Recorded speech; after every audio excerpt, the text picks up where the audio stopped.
DP lagi di polisi ya apa Pak yang ada DP yang lebih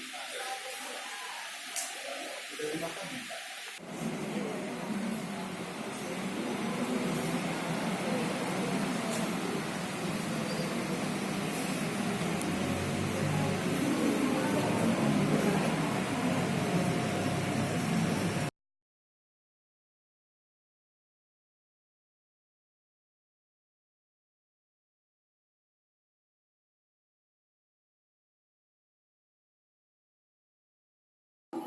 Beberapa hari yang lalu dia menyampaikan kepada saya untuk berangkat ke Jakarta dengan temannya. Saya masih bisa komunikasi, tadi malam masih komunikasi dengan dia. Bahkan begitu saya bangun jam 3, saya lihat di WA-nya dan dia bilang sudah mendermaga di Bakahuni.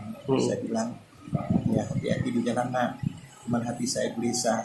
Karena hati gelisah itulah saya kemudian kirim Fatihah untuk dia, ya Allah mudah-mudahan diberikan keselamatan kepada anak saya.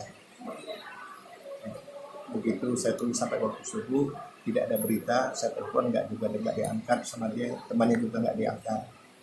Kemudian saya berangkat ke kantor, saya tinggalkan WA, Dek, ayo berangkat ke kantor, nanti kalau sudah sampai di rumah, nanti kabarin ayah. Ternyata di kantor saya mendapatkan kabar dari namanya saya lupa, itu mengabarkan bahwa terjadi kecelakaan di sekitar kilometer 50 atau kurang tahu juga saya. Katanya Bapak silakan cek dan tadi rumah sakit. Dulu. Jangan lupa subscribe ya.